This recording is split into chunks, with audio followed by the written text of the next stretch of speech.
လူပေါင်း4000ကျော်တပြိုင်တည်းဝတ်ပြုနိုင်တဲ့အဘူဒါဘီမှာရှိတဲ့အကြီးဆုံးစိတ်စာရဲ Grand Move ကိုခင်ဗျားတို့ခေါ်သွားပြပေးပါမယ်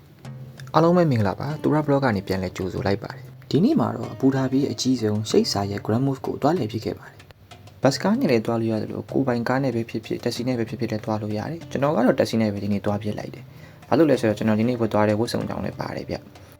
ဒီနေရာကိုသွားမယ်ဆိုလို့ရှိရင်အရင်ဆုံးကျွန်တော်တို့ online ကနေပြီးတော့ booking လုပ်ဖို့အတွက်လိုပါတယ်အကယ်၍ကိုက booking မလုပ်လိုက်ပြီဆိုလို့ရှိရင်လည်း without ticket ဆိုတဲ့နေရာนี้အထဲကိုရောက်မှကျွန်တော်တို့ဝင်လို့ရပါတယ်ကျွန်တော်တို့အနေနဲ့ဝင်ကြည့်လုံးဝတပြားတစ်ချက်မှပေးစံမလိုဘဲနဲ့ဒီနေရာကိုအလဲကားလာရောက်ပြီးတော့လဲပတ်လို့ရပါတယ်ဒီနေရာမှာတစ်ခုတတိထားရမှာကကျွန်တော်တို့ရဲ့ဝတ်စားဆင်ရမှုပါယောက်ျားလေးဆိုလို့ရှိရင်လည်းလုံလုံခြုံခြုံဝတ်ရမှာဖြစ်ပြီးတော့ဘောင်းမိရှည်တွေလည်းဝတ်လို့ရတယ်အင်္ဂလိပ်တွေဆိုလို့ရှိရင်တော့ပို့ပြီးတတိထားရမယ်သူကသပင်ရအစမပေါ်အောင်လို့ခေါင်းခြုံတဲ့ပတ်ဝါရအစစောင်းဖို့လိုအပ်တယ်ဗျဝင်ပေါက်ဂိတ်တွေကိုဖျက်ပြီးပြီဆိုတော့ကျွန်တော်တို့ဆက်လီကားနဲ့အပေါ်ကိုပြန်တက်ရပါမယ်ဆက်လီကားနဲ့တက်ပြီးရနဲ့အဘူဒါဘီရဲ့အကြီးဆုံးဗလီကိုခင်ဗျားတို့အခုတွေ့မြင်ရပါလိမ့်မယ်ပြူဖွေးနေတဲ့စက်ချင်းကြောက်တွေနဲ့ပဲတိစောက်ထားတာဖြစ်လို့နေရအောက်မှာအရန်ကိုမှတောက်ပါပြီတော်တော်လေးကိုနှစ်လို့ပဲကောင်းနေဗျ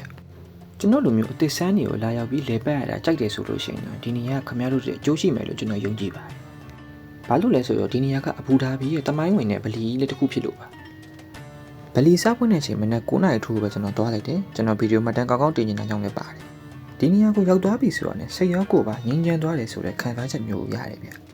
ျဒီဗလီမှာအမိုးခုံပေါင်း82ခုရှိပြီးတော့တိုင်လုံးပေါင်း1000ကျော်ထိလည်းရှိတယ်ဗျအထဲကိုရောက်သွားပြီဆိုတော့ねသူတို့ရဲ့ပြောင်မြောက်လာတဲ့ဘိသုကလက်ရာတွေခင်ဗျားတို့လေ့လာကြည့်ရှုလို့ရပါတယ်ဒါကတော့အလားအရှင်မြတ်ကဂုံတော်69ပေါက်ကိုထွင်းထူထားတဲ့နေရာပဲဖြစ်ပါတယ်နေရာရဲ့ဘေးမှာရှိတဲ့ဒီစင်မြင့်လေးကတော့မင်ဘာလို့ခေါ်ပါတယ်ဒါကတော့ရှေ့ဆောင်တရားခေါ်တဲ့နေရာဖြစ်ပြီးတော့သူ့ရဲ့အနုစိတ်တဲ့ဗပုလက်ရာတွေကတော့တကယ်ကိုရင်သက်ဖွယ်ကောင်းလာပါတယ်အခုမြင်နေရတဲ့ရွှေရောင်တဝင်းဝင်းနဲ့အမိုးခုံးပုံစံလေးကတော့မင်ဟပ်လို့ခေါ်ပါတယ်ဒါကဝတ်ပြုတဲ့အခါရှေ့ဆောင်အီဟမ်ရက်တဲ့နေရာဖြစ်တယ်လို့မကာမြို့ရှိရဲ့အရက်မျက်နှာကိုလည်းအတိအကျညွှန်ပြထားတဲ့နေရာဖြစ်ပါတယ်အခုမြင်ရတဲ့ဒီကော်စောကြီးကတာမန်ကော်စောမဟုတ်ပါဘူးဒါကကမ္ဘာပေါ်မှာအကြီးဆုံးလက်ရက်ကော်စောကြီးဖြစ်ပါတယ်အီရန်နိုင်ငံကနေလူပေါင်း1000ကျော်ကနှစ်နဲ့ချီပြီးလက်နဲ့ပဲရက်လုထားတဲ့ကော်စောကြီးပဲဖြစ်ပါတယ်အပေါ်မောကြည့်လိုက်ရင်တော့ရွှေရောင်တဝင်းဝင်းနဲ့တောက်ပနေတဲ့မီးဆိုင်ကြီးကိုတွေ့ရမှာပါဒါကဂျာမနီနိုင်ငံထုတ်ခရစ်စတန်တွေလှုပ်ထားတာဖြစ်ပြီးတော့အကုန်လုံးကရွှေတွေပဲဖြစ်ပါတယ်အလဲမှာရှိတဲ့မီးဆိုင်ကတော့အကြီးဆုံးဖြစ်ပြီးတော့၄ချိန်နဲ့ဆိုရင်12တန်းရှိတောင်ရှိတယ်ဗျဒီနေရာကဘိသုကလက်ရနဲ့ယဉ်ကျေးမှုဘာသာတရားတွေကိုလေ့လာခြင်းတဲ့သူတွေအတွက်ဆိုလို့ရှိရင်တော့အကောင်းဆုံးဖြစ်ပါလိမ့်မယ်တခုတတိထားမှာကဗီဒီယိုနဲ့ဓာတ်ပုံရိုက်တဲ့အခါမှာသူတို့သတ်မှတ်ထားတဲ့နေရာတွေမှာပဲရိုက်ဖို့အကြံပေးခြင်းပါတယ်စီကန်းတင်းကျပ်နေရာဖြစ်တဲ့အတွက်ကြောင့်စကားပြောဆိုလက်အနေထားတွေအစတတိထားမှာပဲဖြစ်ပါတယ်ဓာတ်ပုံရိုက်တဲ့နေရာမှာကျွန်တော်အကြိုက်ဆုံးနေရာတစ်ခုဖြစ်တဲ့ဒီနေရာဒီဗလီကြီးကိုတည်ဆောက်တဲ့အခါမှာရှေးခေတ်အစ္စလမ်အင်ပါယာအသီးသီးရဲ့ပညာရှင်တွေရဲ့ထူးခြားတဲ့ဘိသုကစတိုင်တွေကိုပေါင်းစပ်ပြီးခေတ်သစ်ဒီဇိုင်းဖြစ်ဖန်တီးထားတာပါအစ္စလမ်ပညာရှင်တွေကသင်္ချာနဲ့ geometry မှာအလွန်ကျွမ်းကျင်ကြပြီးတော့ဗလီရဲ့နေရာတွေမျက်နှာချက်တွေမှာမြင်ရတဲ့ထပ်ခါတလဲလဲပန်းပြောက်ဒီဇိုင်းတွေကအဆုံးရှိတဲ့သဘောတရားကိုဖော်ဆောင်ပြီးတော့ဒီပညာရက်တွေပေါ်မှာအခြေခံထားတာဖြစ်ပါတယ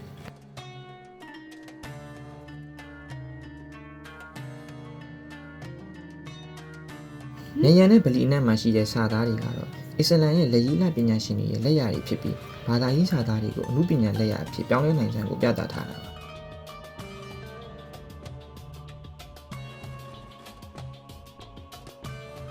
ါဒီဗလီရဲ့အလားတရားတွေနောက်ကွယ်မှာရှေးခေတ်ကတည်းကကြော်ကြားခဲ့တဲ့အစ္စလမ်ပညာရှင်တွေရဲ့တင်ချာဘိသုကာနဲ့အမှုပညာဆိုင်ရာအမွေအနှစ်တွေအများကြီးပါဝင်နေပါတယ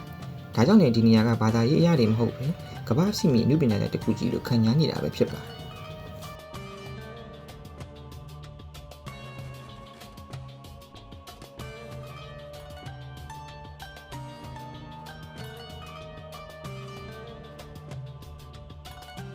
ဒါဖူဂျဲရာမှာရှိတဲ့ဟာအသေးစားဒီ most တစ်ခုပေါ့နော်ပုံစံဒီဇိုင်းနဲ့ကြွယ်တယ်တစ်ခုနဲ့တစ်ခုကတော့မတူဘူးပေါ့နော်ဒီမှာတော့ UAE ရဲ့အတိတ်နဲ့ပစ္စုပန်ကိုစားပြုတဲ့ဗလီပုံစံငယ်လေးကိုတွေ့နိုင်ပါတယ်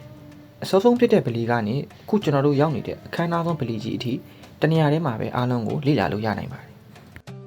ကျွန်တော်ဗီဒီယိုလေးကနေကြည့်ရှုနေတဲ့ခင်ဗျားတို့တွေဘုသူတနဲ့အသိပညာတွေအများကြီးရမယ်လို့မျှော်လင့်ပါတယ်